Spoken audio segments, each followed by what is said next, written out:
Hi, I'm Dr. Tracey Marks, a psychiatrist, and I make mental health education videos. Today I'm talking about self-esteem, how you get it, how it ebbs and flows over the course of your life, and what you can do to make it better. And this is based on several viewer questions asking me to talk about self-esteem. Self-esteem is how you value your self-worth. It falls on a spectrum from low to healthy to overinflated. With low self-esteem, you can feel worthless, inadequate, and non-deserving of happiness. With a healthy level of self-esteem, you can feel confident and feel like you deserve the things that come to you. With an overinflated level of self-esteem, you can feel entitled to the happiness even at the expense of others. And you can be overly self-promotional and very defensive when you don't get the things that you feel you deserve.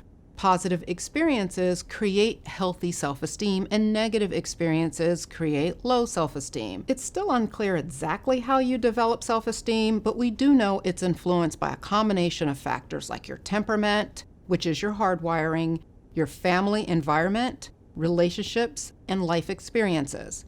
You can think of self-esteem as a trait that you possess that's part of your makeup, and it's influenced by your external environment and can change over time. Here's the normal pattern of change in self-esteem across your lifespan. As a child, you start out with a very high level of self-esteem, essentially because you don't know any better and everything's positive and fun. However, as a child matures, self-esteem declines as you're better able to evaluate yourself against your environment and internalize feedback. These experiences shape your self-appraisal, and at this stage, your self-esteem is relatively unstable, meaning it's easily shaped by positive and negative experiences. Negative experiences can be from your parents, teachers, or other students.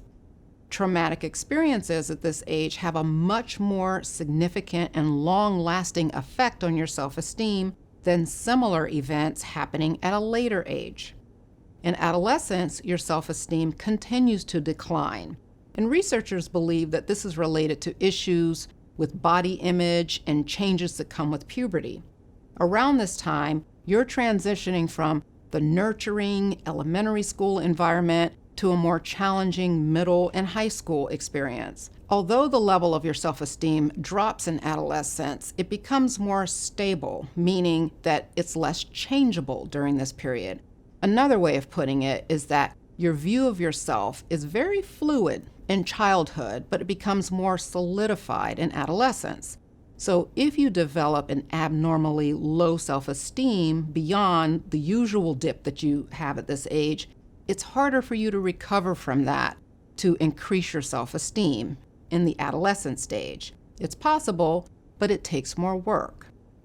Self-esteem in adulthood increases gradually over time, peaking in the late 60s. And this is thought to be because of changes like establishing a career, developing a mastery over something, having a clarity of purpose, and creating a legacy through your family. And these are just some examples of achievements you experience over the course of your adulthood that promote feelings of self-worth.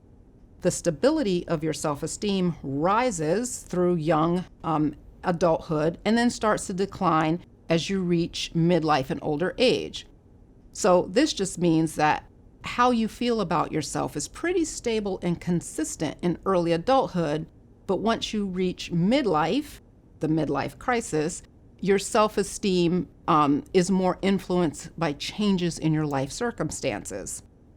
Once you get to the 70s and beyond, your self-esteem starts to decline again, and this is probably due to changing life roles like retirement, grandchildren, or the lack of children or grandchildren. And this is a time that people will reflect on their lives and can have a lot of regrets about the choices that they made. Health problems and the loss of a spouse are all things that can negatively affect your self-esteem at this age. But not all people in their 70s and beyond have low self-esteem. Some older individuals can still maintain a high level or sense of self-worth and just accept their limitations at this stage of their life. One of the things about understanding this normal trajectory of self-esteem going up and down is that It shows us that adolescence is a key time to jump in and rally around youths and do things to bolster their self-esteem. Similarly, if you have an elderly relative who recently retired and seems to have lost their way, know that it's a good time to offer extra support in the area around helping them feel good about themselves. If you struggle with low self-esteem, here are 2 things that you can do to increase your self-esteem or help someone increase their self-esteem. Number 1, recognize and utilize your strengths. People who recognize their strengths and use them tend to feel better about themselves. If your inner dialogue is saying things like, "You're unlovable, you're inconsistent, or you don't measure up," then you're going to have a hard time recognizing your strengths. In fact, oftentimes that kind of negative thinking takes over your thoughts and can convince you that you have no strengths, or that the strengths that you have are not very meaningful. It's important that you not only recognize your strengths, but you put them into action. And to recognize your strengths, you can ask yourself questions like, what are you good at? What do you enjoy doing? What have you done that's been the most successful for you? You want to make sure you identify the characteristics or behavior behind the action. So for example, you may say that you're good at playing video games, but playing video games is not a strength. But what about that makes you good? Maybe it's your ability to strategize. Maybe you have good hand-eye coordination that makes you very quick and responsive. Here's another example. Being a good swimmer is not a strength, but the physical agility and discipline it takes to be good at swimming are strengths. Another way to identify your strengths is to look at a list of strengths and check them off.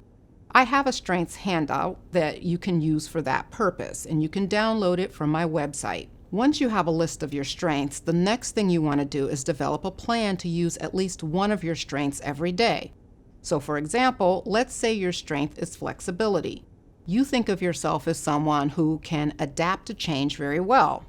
A simple plan could use your strength could be to leave your Saturday schedule open and allow other people to decide how you will spend your day. Or let's say your strength is patience. Your plan could be to listen to your loved one tell a story for the 5th time without interrupting them. And you'll even ask follow-up questions to show your interest, even though you already know the answers to the questions, and you're not going to let them know that you've already heard this. Another way to recognize your strengths is to recognize the strengths in others. You may think that focusing on other people's strengths may make you feel bad about what you don't have. But actually, focusing on other people's strengths keeps you in the mindset of thinking in terms of strengths instead of being focused on weaknesses. Focusing on other people's weaknesses does not improve your self-esteem, because critical thinking is critical thinking whether you're being judgmental of others or yourself. So if you're stuck in a mindset of being critical, you will ultimately be more critical of yourself than you are of other people. But if you set your sights on recognizing the strengths in other people, it helps you see your strengths. So here's an example. You notice that Susie is very good at multitasking. She always seems to be able to finish her work and have extra time left over. You say, I wish I were better at multitasking. Seeing Susie do it so well, it just makes me feel bad about myself. And that can make you feel bad if you only focus on Susie. But if you pull back and get a broader view, you'll notice that John is not good at multitasking, but he's very good at making people feel welcome. And Nicole has a good eye for detail. You start to see that no one is good at everything. We all have our strengths and weaknesses, and as such, we all have ways that we can use our strengths to contribute to the collective good. And the better you get at noticing strengths, the more sensitive you become to noticing your own strengths. And recognizing your strengths and positive qualities helps you bolster the value that you give yourself. Number 2, learn to accept compliments. People with low self-esteem have trouble accepting compliments. They usually make you feel uncomfortable. You tend to downplay them or say things to shut down the compliments. So what you need to do is learn to hear the compliments and appreciate them. And an easy way to do this is to prepare statements ahead of time that you would say in response to the compliments. It could be as simple as, thank you. That's kind of you. I appreciate you saying that. Tolerating compliments does two things. It helps you get used to hearing positive feedback, and it also helps the person giving you the compliment to feel good about extending kindness to you. It's a gift for someone to compliment you, and it takes a certain level of security on the complimenter's part to feel good enough about themselves to give you the spotlight. Therefore, you want to allow this other person to show you this kind of generosity. Your self-assessment is at the heart of your self-esteem, and even if someone took it away from you because of the way they treated you, you can take it back. It's not easy. It's a series of small steps that add up over time, like compounding interest. For more on temperament, watch this video. I hope this helps you with self-esteem issues. See you next time.